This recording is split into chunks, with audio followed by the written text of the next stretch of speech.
শয়তানের পরিচয় কোন আলেম সাহেব কোরআন থেকে তুলে ধরছে? শয়তান শয়তানই জানি, শয়তান তো একজন, এক। এই শয়তানের রূপ 4টা, কোরআনে তার দলিল। 4 রূপ এক শয়তানের। আবার এই 4 রূপ একখান হইলে আরেকটা রূপ হয়, সেইটা হলো খবিস, 5 রূপ। তাহলে একটা একটা করে দলিল দেই। কি? আউযু বিল্লাহি মিনাশ শাইতানির রাজিম। সর্বপ্রথম কোরআন পড়তে পড়েন না? আউযু বিল্লাহ সূরা পড়তে, আয়াত পড়তে আউযু বিল্লাহি মিনাশ শাইতানির রাজিম, শয়তান। তারপরে যায় বলতাছেন কুল আউযু বিরাব্বিন নাস মালিকিন নাস ইলাহিন নাস মিন শাররিল ওয়াসওয়াসিল খান্নাস। পড়েন না? খান্নাস 2 রূপ। কোরআন পড়তেছেন সূরা নেসার মধ্যে তালিবুদ দুনিয়া মারদুদ, যে শুধু দুনিয়া দুনিয়া করে, সম্পদ সম্পদ করে, মাল পানি করে, ক্ষমতা ক্ষমতা করে, সে হচ্ছে দুনিয়াদার মারদুদ। এই দুনিয়াদার মারদুদ যারা দেখবেন অনেক সম্পদ জমায়, খালি বড় লোক হইবার চায়, খালি পয়সা জমাইবার চায়, এইটা যাই না রাখবেন আল্লাহর ভাষায়, কোরআনের ভাষায়, রসুলের ভাষায়, এটা সবচেয়ে বড় মারদুদ। প্রয়োজনের বেশি সম্পদ জমা করাই নিষেধ। এই হাদিস মুসলমানের উপরে ফালান, কয়টা মুসলমান পান? আরে খোঁচায়া খোঁচায়া বের করন দেবু নিরান কাছি দিয়া, যেই কয়টা আছে মুসলমান। মহানবীর হাদিস।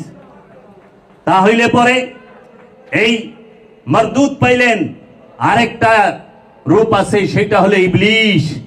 সেই ইবলিশ কোথায়? সূরা বাকারার 34 নম্বর আয়াত। ফাসাজাদু, সবাই সেজদা দিল, ইল্লা ইবলিশ। আল্লাহ পাক সূরা বাকারার 34 নম্বর আয়াতে বলতেছে উসজুদু লিআদামা, হে ফেরেশতারা আদমকে সেজদা করো। সঙ্গে সঙ্গে রব্বুল আলামিন বললেন ফাসাজাদু, সবাই সেজদা দিল, ইল্লা ইবলিশ, অহংকারী দিল না। এই অহংকারী কে? অহংকারটা কে করলো? কিসের অহংকার করলো? কিসের অহংকার? আমরা বলি অহংকারী সেজদা দিল না। এখন প্রশ্ন কি অবান্তর বাবা এটা, যে কিসের অহংকারটা সে করলো? একটা কিছুর অহংকার তো আজাজিল করছে। আজাজিল কি অনেক টাকার মালিক ছিল, অনেক পয়সার মালিক ছিল, অনেক সম্পদের মালিক ছিল? না, আজাজিল করেছিল এলেমের, আমলের অহংকার, আমলের অহংকার, ক্ষমতার অহংকার। কি ক্ষমতা? আমি ইমামে মালাইকা, সমস্ত ফেরেশতাদের ইমাম, লিডার, নেতা, আমি কি কম? আমল এবং ক্ষমতা, পদবীর অহংকার করেছিল। সঙ্গে সঙ্গে রব্বুল আলামিন বললেন ওয়াকানা ওয়াস্তাকবারা মিনাল কাফিরিন, সে অহংকার করার কারণে কাফেরদের অন্তর্ভুক্ত হইল। যে অহংকার করে সেই কাফের। এটা আমি বলি নাই, আল্লাহ বলছে কোরআনে সূরা বাকারা। যে অহংকার করে, আর যে নিকি এলেমের অহংকার করে, যে নিকি আমলের অহংকার করে, সে তো ডেফিনেটলি কাফের। কোরআন রব্বুল আলামিন সূরা বাকারায় বলে দিতেছে, সর্বপ্রথম কাফের ফতোয়াটা আল্লাহ দিছে। কাফের ফতোয়াটা কোরআনে অনেক জায়গায় আল্লাহ দেয়। অহনে মোল্লারা লয়ে লইছে আল্লাহর দায়িত্ব। অনেক কাফের ফতোয়া আল্লাহ দেয় না, মোল্লারা দেয়। তুই কাফের, তুই কাফের, তুই। এইটা কিন্তু মোল্লাদের দেওয়ার কোনো অধিকারই নাই, এটা কইবা আল্লাহ। নমরুদ রে কাফের আল্লাহ কইছে, ফেরাউন রে কাফের আল্লাহ কইছে, সাদ্দাদ রে কাফের আল্লাহ কইছে, আবুল আহাব রে কাফের মহানবী কইছেন আল্লাহ কইছে, আল্লাহ কইছে। তাহলে অহনে মোল্লারা হয়, আমিও মোল্লা, আমরা কই আর কি। আসলে এইটা তাদের অধিকার নাই। তাহলে আপনি পাইলেন কি কোরআন থেকে? শয়তান, ইবলিশ, খান্নাস, মারদুদ। এখন আপনি বলেন তো শয়তান অর্থ কি জানি কিনা, ইবলিশ অর্থ কি জানি কিনা, খান্নাস অর্থ কি জানি কিনা, মারদুদ অর্থ কি? এটা তো আরবি আর হিব্রু ভাষা। আরবি শুনলে একটু জ্ঞানী জ্ঞানী মনে হয়, যে হুজুর অনেক জানে। দেখো না কেমনে কথায় কথায় আরবি কয়, বাবা রে বাবা, মাস্টার। আসলে না, জ্ঞান আর মুখস্থ এক না, শেখা আর পড়া এক না। শেখা আর পড়া, শিখতে হয় চোখ বন্ধ কইরা, আর পড়তে হয় চোখ খুইলা। খান্নাস শব্দের অর্থ কি? কামনা। খান্নাসের বাংলা কামনা। কি বাবা? কামনা। খান্নাস অর্থ হচ্ছে কামনা। শয়তান অর্থ কুমন্ত্রণা দাতা। ইবলিশ শব্দের অর্থ অহংকারী। ইবলিশে এটা ইবলিশ এটা হিব্রু ভাষা, আরবি না। আরবিতে বলা হয় বালাসা। আর এই বালাসাকে, যে বালাসা মানে অহংকার করে, তাকে বলা হয় ইবলিশ। তাহলে ইবলিশ শব্দের অর্থ অহংকারী, মরদুদ শব্দের অর্থ হলো সম্পদ জমাকারী, দুনিয়াদার। পাইলেন? এখন আপনি এই গ্রামে খুঁজা বাইর করেন যে কামনা ছাড়া একটা মানুষ নাই, আছে বাবা? আচ্ছা, অহংকারী কোনো লুকই নাই এখানে, নাই। কুমন্ত্রণা দেয়, যেরকম আল্লাহ ঝগড়া লাগা দেয়, যেটা কোন দরকার না ওটা কি রে শুনলাম অমুকে কইলো, এটা হাসানি রে, আমি কইলেও কই নাই, অমুকে কইছে। আচ্ছা, এই যে কুমন্ত্রণা দিয়া ফ্যাসাদ সৃষ্টি করলো, এইরকম লোক তো এখানে নাই, ভালো এলাকা। তাইলে আপনি কামনা আলা লোকও নাই, ফ্যাসাদ সৃষ্টি করা কুমন্ত্রণা দেওয়াই না লোকও নাই, অহংকারীও নাই, আর সম্পদ জমাকারী তো নাই, নাই। হ্যাঁ, এই এলাকায় কি এইরকম আছে যে আজকা বাজার করে আজকা খায়, কিংবা সর্বোচ্চ 1 মাসের বাজার করে? মহানবীর হাদিস বুখারী শরীফ গিলা কইব না মাওলানা সাহেব, কারণ তারপরের বার হের ওয়াজ করবার আনবো না। আর এই সত্য কইলে কেউ পছন্দ করে না, লাখ টাকার বান্ডিল পকেটে আসবে না। যে লাখ টাকা নিয়ে ওয়াজ করে সেই তো দুনিয়াদার, সেই দুনিয়াদার। বাঁচার জন্য মাসে লাখ টাকার দরকার হয় না, বাঁচার জন্য লাখ টাকার প্রয়োজন হয় না। এই সুন্নত পালন করছে বাবা জাহাঙ্গীর, জীবনে কোথাও বয়ান করে পয়সা নেয় নাই, লক্ষ লক্ষ মানুষ হয়েছে। বাবা জাহাঙ্গীর এই যে কামরাঙ্গীর চরে 1962 সালে কামরাঙ্গীর চর মাঠে লক্ষ লক্ষ মানুষের সামনে একটি বাহাস হয়েছিল।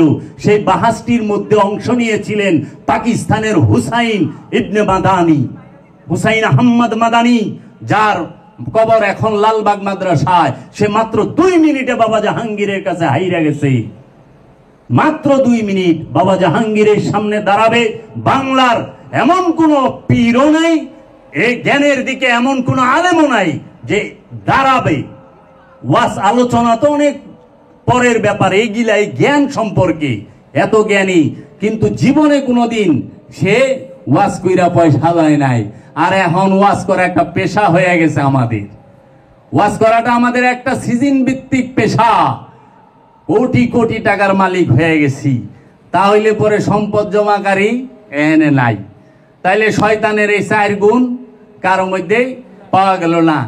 এই 4 গুণের শতভাগ যার মধ্যে আছে হ্যাঁ হইল খবিশ। আল্লাহ হেরে খবিশ কইছে, আল খাবিশাতান আল খাবিশ। খবিশকে শয়তানের 100 ভাগ, মরদুদের 100 ভাগ, খান্নাসের 100 ভাগ, আর ইবলিশের 100 ভাগ। মানে যার মধ্যে 100% অহংকার আছে, যার মধ্যে 100% কামনা আছে, যার মধ্যে 100% সম্পদ জমাকারী এবং ক্ষমতার লোভ আছে, আর যার মধ্যে 100% অহংকার আছে, 400% মিলায়া যে রূপ হয় সে হয় খবিশ। আর এই খবিশ বড় ভয়ঙ্কর, এ দেশে একটা থাকলেই যথেষ্ট বরবাদ করণের লিগা। যেই রকম এই খবিশের রূপে ছিল নমরুদ, একাই যথেষ্ট ছিল। ফেরাউন, ফেরাউন শব্দের অর্থ জানেন? জিজ্ঞেস করেন ফেরাউন এটা কি ভাষা? আমরা তো অনেকে নাম রাখছি না, পোলার নাম রাখে বাপ মায় শখ কইরা সিদ্দিক, জীবনে একটা হাসা কথা কয় না, খালি মিশা কথা কয়। সিদ্দিক শব্দের অর্থ সত্যবাদী। আচ্ছা, অনেকে পোলার নাম রাখছে কাউসার, আমার ফুফাতো ভাইয়ের নামে কাউসার, কাউসার দরবারে। কাউসার হইল সর্বশ্রেষ্ঠ দান, মহানবী। ইন্না আতাইনা কাল কাউসার, কাউসারের অর্থই জানে না, নাম রাইখা থুয়া দিছে। অনেকে রাখে না পোলার নাম আসাদ, আপনার এলাকা আছে এরকম নাম আসাদ। আসাদ শব্দের অর্থ হইল সিংহ, হ্যাঁ নিজেই জানে না যে পোলার নাম সিংহ রাইখা থুয়া দিছি। অনেকে রাখে না ফাহাদ, ফাহাদ শব্দের অর্থ হলো চিতা বাঘ, চিতা, চিতা, চিতাকে আরবিতে বলে ফাহাদ। অনেকে পোলার নাম সব করে জামালও রাখে, জামাল অর্থ উট, আবার এক জামাল অর্থ নুরু। উট জামাল না নূর জামাল এটা চিন্তা করন লাগবো, না বুঝা অনেক কিছু রাইখা দেয় আমাকে এনে। এরকম কইলে অভাব নাই।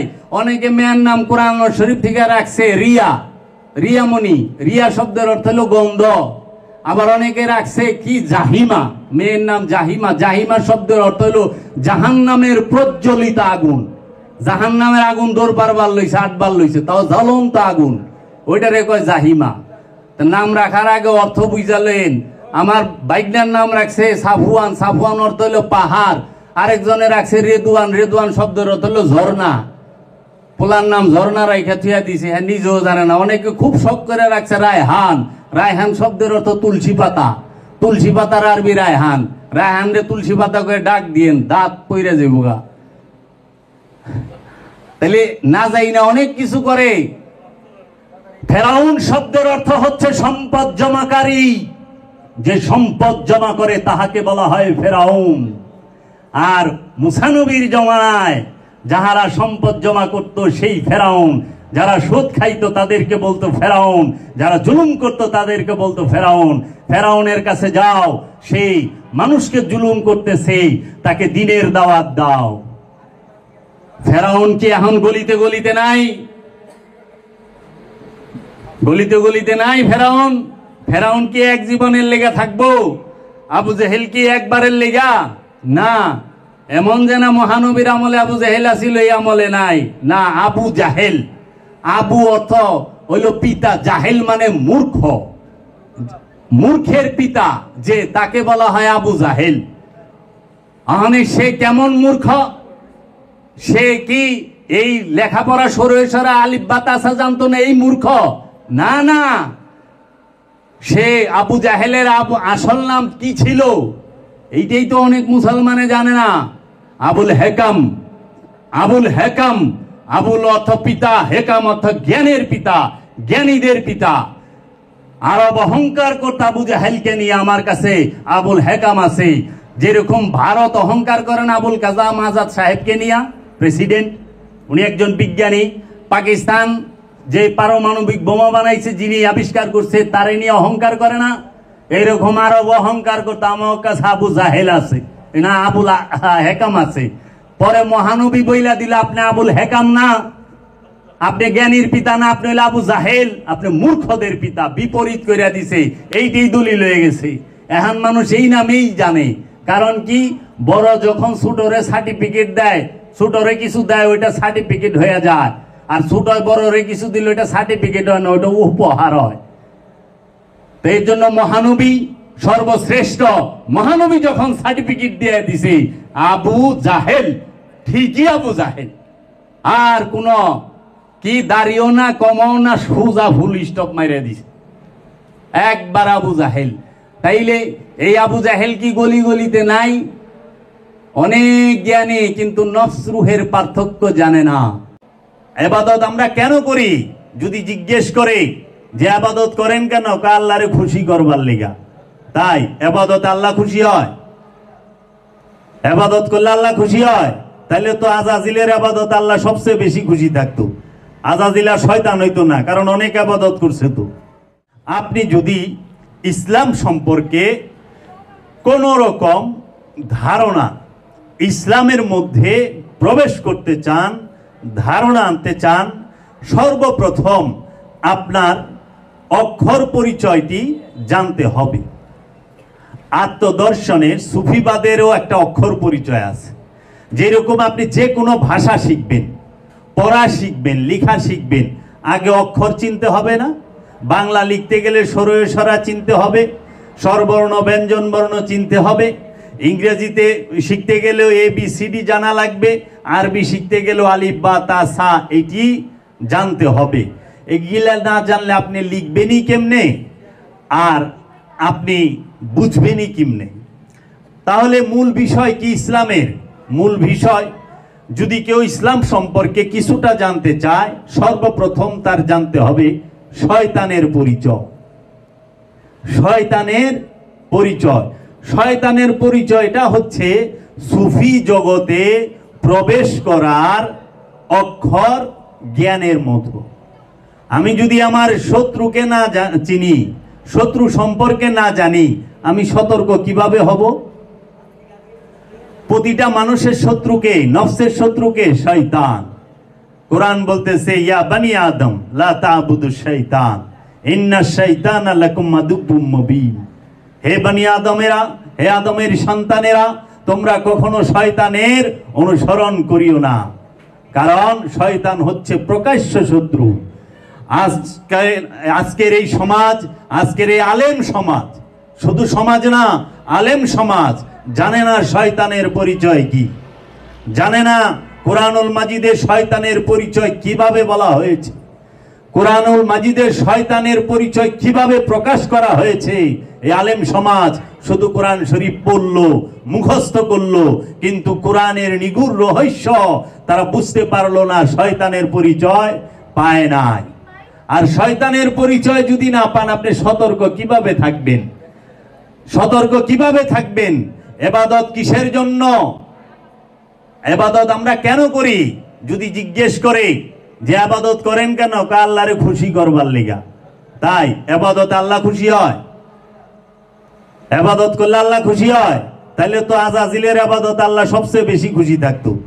আজাজিল আর শয়তান হইতো না, কারণ অনেক ইবাদত করছে। তো ইবাদত করি শয়তানকে মুসলমান করার জন্য। ইবাদত কেন করে প্রতিটা মানুষ? দাসত্ব কেন করে? একটা কারণেই। সেই কারণটা হচ্ছে আমার অন্তরের মধ্যে, আমার প্রতিটা মানুষের অন্তরের মধ্যে নফসের সাথে যে খান্নাস রূপী শয়তান মিশে আছে, দুধের মাখনের মতো। দুধ দেখলে বোঝা যায় না যে দুধের মধ্যে মাখন আছে, কিন্তু ঘেরা দিয়া টান দেন, মাখন বাইসা উঠবো। ঠিক এই রকম, যেই রকম রক্তের মধ্যে যে হিমোগ্লোবিন থাকে, রক্ত দেখলে বোঝা যায় না, প্রতিটা নফসের মধ্যে, প্রতিটা মানুষের সাথে, প্রতিটা অন্তরের মধ্যে, জিন এবং ইনসানের অন্তরে শয়তান এইভাবে মিশে আছে। এই মিশে থাকা শয়তানকে আত্মসমর্পণ করাইতে হবে। আত্মসমর্পণ মানে স্যালেন্ডার, সম্পূর্ণ তাকে বশীভূত করতে হবে। হত্যা করতে বলে নাই, শয়তানকে হত্যা করার কথা কোরআনে কোথাও নাই। আছে কি? শয়তানকে আত্মসমর্পণ করো, ইয়ানি মুসলমান বানাও। মুসলিম শব্দের অর্থ এক, মুসলমান শব্দের অর্থ আরেক। মুসলিম শব্দের অর্থ কি? মুসলমান শব্দের অর্থ কি? ইসলাম শব্দের অর্থ কি? ইসলাম শব্দের অর্থ হচ্ছে আত্মসমর্পণ। মুসলমান শব্দের অর্থ হচ্ছে আত্মসমর্পণকারী। ইসলাম শব্দের অর্থ হচ্ছে আত্মসমর্পণ, আর মুসলমান শব্দের অর্থ হচ্ছে আত্মসমর্পণকারী। তাহলে আমি তো আত্মসমর্পণকারী নই, এর জন্য আমাকে মুসলমান হইতে বলা হয়েছে। কোরআনুল মাজিদে আল্লাহ পাক বলতেছে সূরা আল ইমরানে, ইয়া আইয়ুহাল্লাযীনা আমানু হাক্কা তুকাতিহি, ইয়া আইয়ুহাল্লাযীনা আমানু হাক্কা তুকাতিহি ওয়ালা তামুতুন্না ইল্লা ওয়া আনতুম মুসলিমুন। সূরা আল ইমরানে আল্লাহ পাক বলতেছে ইয়া আইয়ুহাল্লাযীনা আমানু, ইয়া আইয়ুহাল্লাযীনা আমানু। আমানুকে বলছে, মুমিন বলে নাই। মুমিন আর আমানু এক না। আমানু হচ্ছে সাধারণ বিশ্বাসী, মুমিন হচ্ছে পরিপূর্ণ বিশ্বাসী। আমানু হচ্ছে অন্ধ, মুমিন হচ্ছে দৃষ্টিমান, চক্ষুওয়ালা। আমানু সে ধারণা করে। আমানুর জন্য ইবাদতের হুকুম, মুমিনের জন্য ইবাদতের হুকুম নাই। কারণ মুমিন সে সত্যদ্রষ্টা, মানে আত্মদর্শনকারী। আত্মদর্শন যে করে ফেলেছে সে মুমিন। আর যে আত্মদর্শন, নিজেকে চেনার, নফসকে চেনার চেষ্টায় রত, সে আমানু। এর জন্য এই আমানুকে আল্লাহ পাক হুকুম দিচ্ছে, ইয়া আইয়ুহাল্লাযীনা আমানু, হে ঈমানদারেরা, বিশ্বাসীরা, আল্লাহকে ভয় করো ভয় করার মতো। আল্লাহকে ভয় করো ভয় করার মতো। তোমরা মুসলমান না হইয়া মারা যায়ও না। মুসলমান না হইয়া মারা যায় না। তাইলে দেখেন, এখানে খেয়াল করেন, আমানুকে বলতেছে মুসলমান না হইয়া মারা যায় না। তার মানে আমানু যদি মুসলমান হইতো তাহলে আল্লাহ কিন্তু এই কথা কইতো না। এখন আমরা মুসলমান মনে করি যে টুপি পিনছে সে, আমরা মুসলমান মনে করি যে দাড়ি রাখছে সে, আমরা মুসলমান মনে করি যে পাঞ্জাবি পরছে সে, আমরা মুসলমান মনে করি যে সুন্নতে খাতনা দিছে সে, আমরা মুসলমান মনে করি যে টাকনুর উপরে পায়জামা পরে সে মুসলমান, আমরা মনে করি যে 5 বেলা নামাজ পড়ে সে মুসলমান। আসলে কি মুসলমান এটাকে বলে না আত্মসমর্পণকারীকে বলে? এখন এইটা হলো মেজাজি মুসলমান, আনুষ্ঠানিক মুসলমান। এখন যারা আছে হলো আনুষ্ঠানিক মুসলমান, মানে দলে ঢুকছে, দলগত মুসলমান, জন্মগত মুসলমান, কিন্তু আদর্শের মুসলমান এখনো হয় নাই। আদর্শের মুসলমান সেই হবে যে আত্মসমর্পণ করতে পারবে। কার কাছে আত্মসমর্পণ করবেন? এখন আহেন, কার কাছে করবেন? মৌলভী সাহেবরে জিগান, সোজা কয়ে দিব আল্লাহর কাছে। জিগান আল্লাহর সাথে কি দেখা হয়েছে কোনোদিন? না। কথা হয়েছে? না। কথাও হয় না, দেখাও হয় না, পরিচয় আছে? না। আপনি তারে চিনেন? কয় জানি না। আপনার আল্লাহ চিনে? কয় এটাও জানি না। তাহলে কিছুই জানেন না, কথা হইল না, দেখা হইল না, পরিচয় নাই, একদিন আপনার কাছে আইলো না, আপনিও তার কাছে গেলেন না, তাহলে কেমনে হইল যে তার কাছে আপনি আত্মসমর্পণ করবেন কেমনে? জাগতিক ভাবেও যদি একটা আসামি আদালতে আত্মসমর্পণ করে জজের সামনে যায় না? পুলিশের কাছে আত্মসমর্পণ করলে তার সামনে মাথায় হাত দিয়া নীল ডাউন হইয়া বৈশা পড়ে, তাই না? অস্ত্র ছাইরা হাত উঁচা করে। একজন তো সামনে লাগবো যে এর কাছে আত্মসমর্পণ করুম।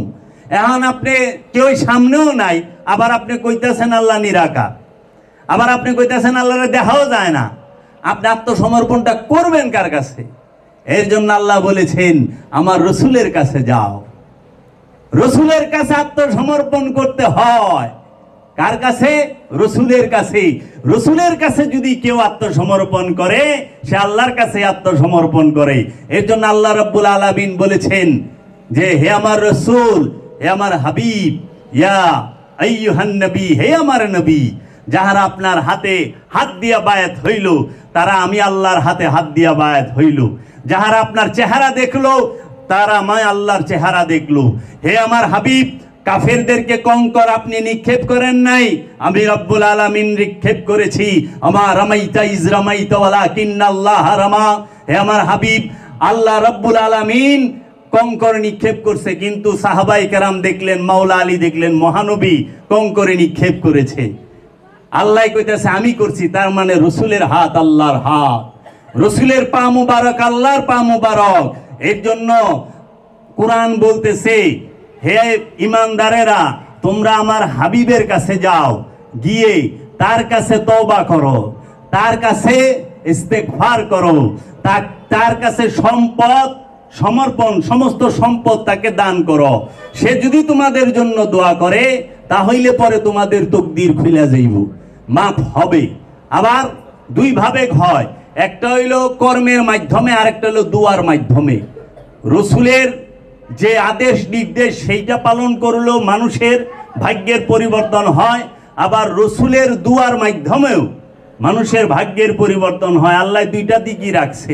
তাহলে আমরা বর্তমান সমাজে শয়তানের পরিচয় জানে না, জানে না, জানে না, কিন্তু তারা সব জানে। আল্লাহর পরিচয় এইটা তো সবার শেষে, শুরু থেকে শুরু করবেন না। এখন যে বাচ্চাটা আজকে জন্মগ্রহণ করছে তারে দিবেন তরল খাবার, তারে যদি আপনি ডালিম দেন, আপেল দেন, আঙ্গুর দেন, অবস্থা তো খারাপ হয়ে যাব।